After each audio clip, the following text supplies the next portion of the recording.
como eu disse, pra mim, alguém, e não vou dar nomes aqui, porque senão daqui a pouco eu posso estar preso também, né? Alguém está querendo que ele morra aqui dentro.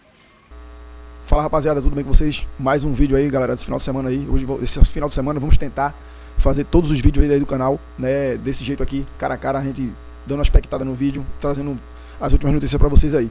E hoje, a notícia que mais tá bombando aí hoje, né? No caso, a visita de Nicolas à casa de Bolsonaro, né? Avaliando seu estado de saúde e tá atualizando a gente que tá aqui fora, né? Que a gente não sabe muita coisa.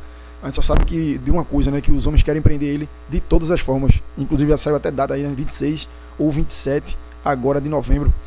Possivelmente já começando a cumprir pena no início de dezembro, se o plano maligno do Careca seguir. Então vamos ver aí agora atualizações, né, de saúde do ex-presidente Bolsonaro, né, na voz de Nicolas Ferreira, que acabou de sair da casa dele, né, fez uma visita aí, né, ele, nas palavras dele mesmo, visita de amigo, né, foi ver como é que está o estado de saúde dele. Inclusive saiu até um dossiê aí a senadora Damares foi lá fazer com mais 2 parlamentares, foram fazer uma avaliação lá na Papuda e disseram que o ambiente é totalmente insalubre para comportar um ex-presidente da República, e até que ele está com os problemas de saúde meio, né, avançados aí, com a perna, o soluço que ele tem, né. Então, com certeza, aquele ambiente não vai ser bom para a saúde dele, né. Então, temendo assim, até risco de vida, né, para o ex-presidente, Damares vai entrar com um pedido aí para que ele tenha, né, consiga, né, pelo menos no início, cumprir a sua pena em domicílio, beleza? Então vamos ver aqui agora os detalhes que o Nicolas vai trazer para nós aí, beleza? Vamos subir pro vídeo. Um abraço. O tema mais importante que nós temos agora é a anistia. A gente sabe que tem pessoas presas, né, com penas desproporcionais, com penas injustas. Se alguém conseguir me falar que um corrupto que está preso aí 17 anos, ou algum corrupto que está usando tornozeleira eletrônica, né, eu quero saber, porque de fato, para mim, essas penas só estão sendo aplicadas para quem estava ali no dia 8. E no caso dele, pior ainda, sendo bem sincero, talvez algo que eu vou falar aqui possa ser pesado, mas é a realidade.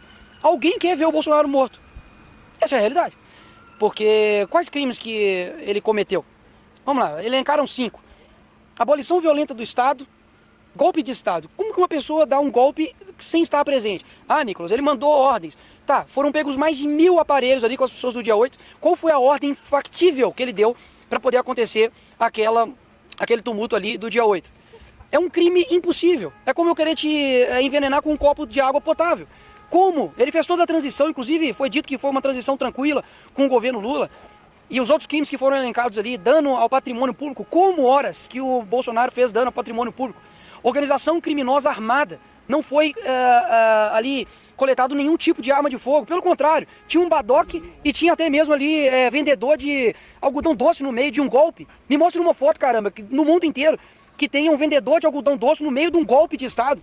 As pessoas estão perdendo. O senhor poderia falar um pouco sobre a visita? Como é que está o ânimo do presidente? Parece que o filho Flávio também estava presente, né? Vocês almoçaram. O senhor poderia falar um pouco da visita em si, como ele está no momento? Claro, falo sim. Só vou finalizar e já te respondo. As pessoas estão perdendo a capacidade de olhar para o próximo com empatia e perceber que enquanto estão aqui discutindo de forma política um monte de coisa, tem gente pagando um alto preço ali dentro da cadeia por crimes que não cometeram, principalmente Jair Bolsonaro, que se estivesse aí na rua com certeza era candidato a presidente ano que vem. Agora, com relação à visita, o presidente está numa situação que, confesso, se for para cadeia, eu acho que tem dificuldade de permanecer vivo. Como eu disse, para mim, alguém, e não vou dar nomes aqui, porque senão daqui a pouco eu posso estar preso também, né? Alguém está querendo que ele morra aqui dentro. E conversamos, ele está com a mente forte, o corpo dele, fisicamente, né, passa obviamente por dificuldades, principalmente por causa da facada. Facada que o pessoal esqueceu, né? Coloca como se nem tivesse existido.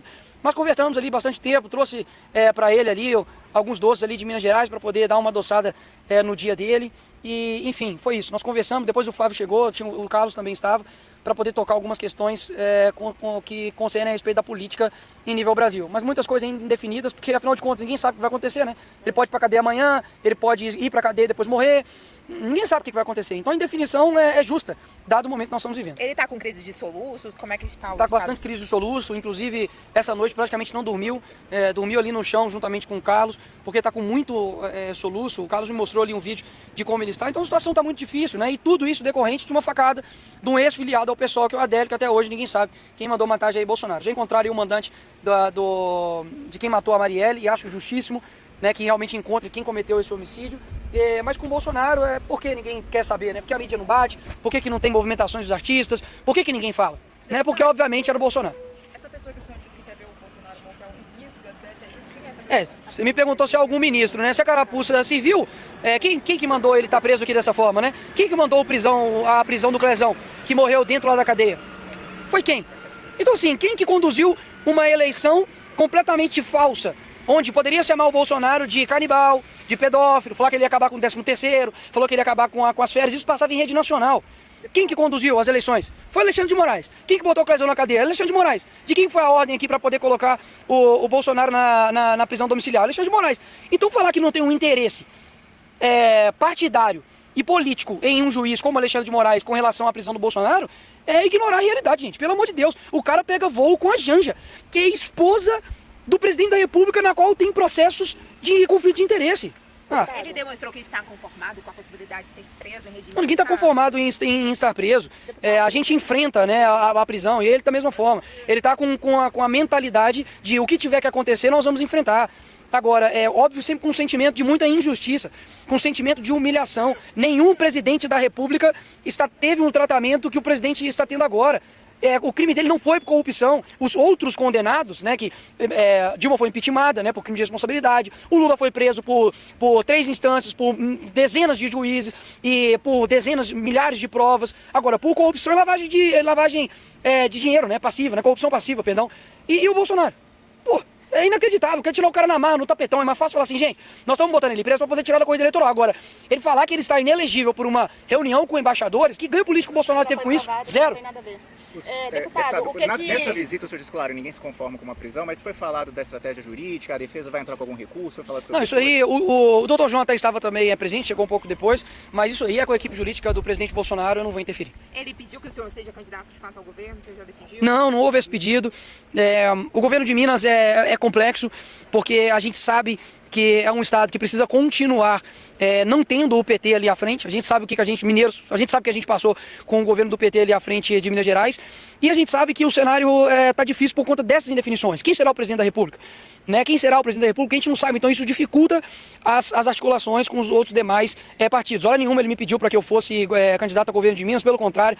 Talvez, é loucura que eu vou falar aqui agora, porque qualquer político, digamos assim, do sistema se candidataria no meu local. Eu estou primeiro nas pesquisas, tenho uma rede social mais forte do Brasil em âmbito político, tenho vigor, tenho juventude, mas eu creio que eu posso trocar o presente pelo futuro, porque é necessário ter estrutura para poder enfrentar aquilo que eu irei enfrentar.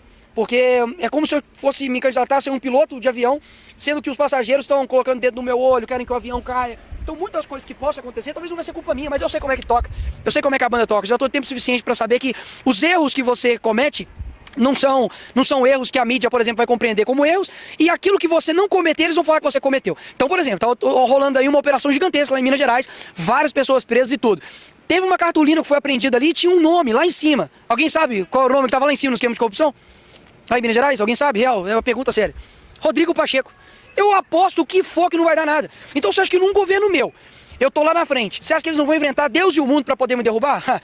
Eu não vou cair nessa. Então, se eu for enfrentar algo, eu vou enfrentar com estrutura, com time, me preparar, tenho 29 anos apenas e sei que as prioridades agora não são eleições de fato.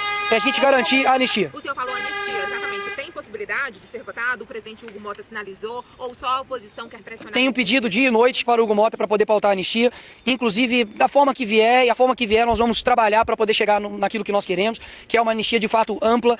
Isso aconteceu anos atrás aqui com crimes, inclusive de guerra, crimes de morte, pessoas que sequestraram bancos, sequestraram um carro forte, e agora não pode anistiar pessoas que, gente, não é uma metáfora, tá?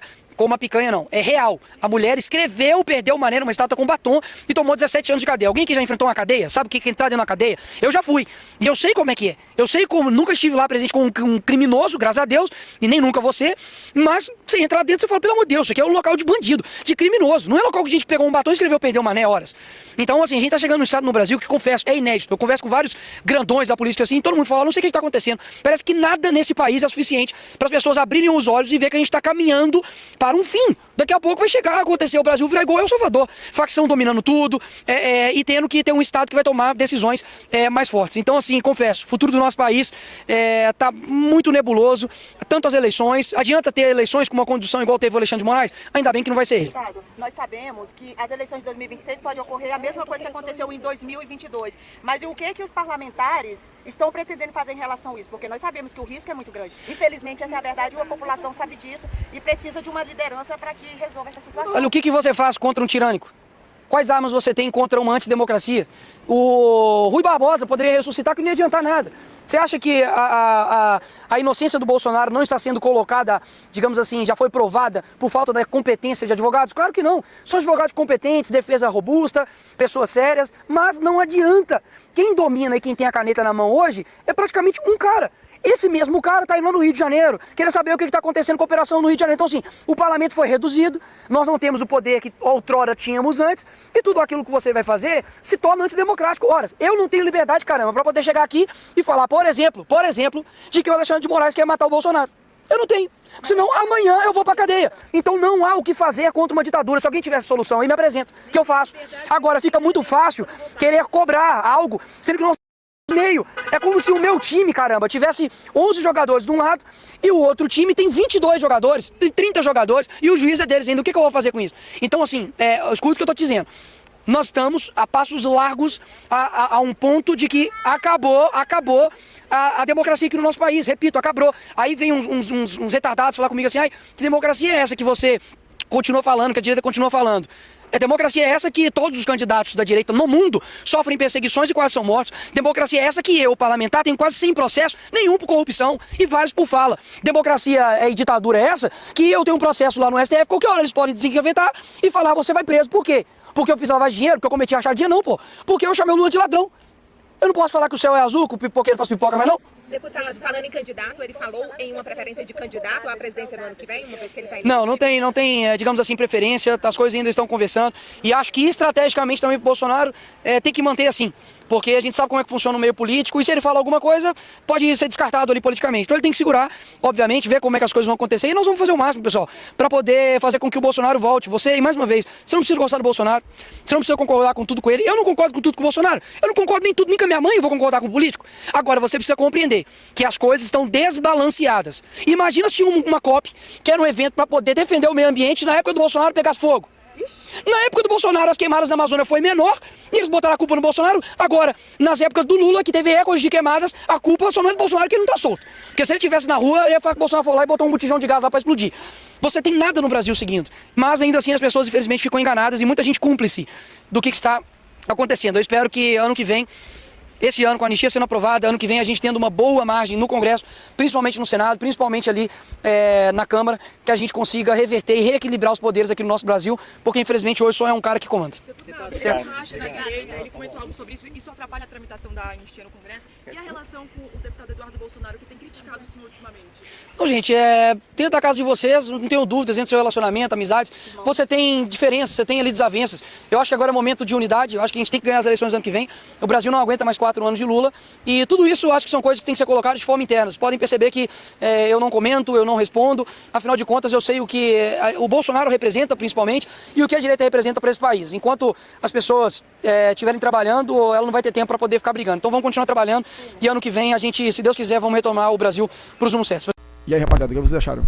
Nicolas Ferreira trouxe notícias aí confortantes aí pra nós aí, né? Apesar que teve alguns detalhes aí a respeito de saúde dele, né? Tocou também assunto sobre a sua possível candidatura a governador. Ele disse que por enquanto não quer, né? Não tá pensando, né? O papo foi mais entre pessoal sobre o estado de saúde de Bolsonaro, né? E como é que ele está lá, e com certeza deve ter trocado algumas ideias lá, que a gente sabe, esses momentos que são únicos aí e pequenos, né? São raros. Ele não pode deixar de passar em branco algumas pautas, né? Então, com certeza, ele deve ter conversado alguma coisa com o líder máximo aí da direita do Brasil, beleza? Espero que vocês tenham gostado do vídeo. Até o próximo vídeo. Daqui uns dias, ou daqui uns dias não, né? Acho que mais tarde tá saindo um próximo vídeo aí do canal. E, como eu falei, esse final de semana agora a gente vai fazer um vídeo nesse formato aqui, né? Trazendo as chamadas das últimas notícias para vocês, beleza? Um abraço, até o próximo vídeo. Tchau. Fala, rapaziada, passando só para agradecer a vocês pelos 3 milhões de visualizações que estamos fazendo por mês. E se você chegou até o final porque você gostou do vídeo, então se inscreve, compartilha, comenta. A gente tá fazendo mais de 3 mil e alguma coisa de compartilhamento. Então vamos bater mais um recorde desse mês. Valeu, um abraço, até o próximo vídeo.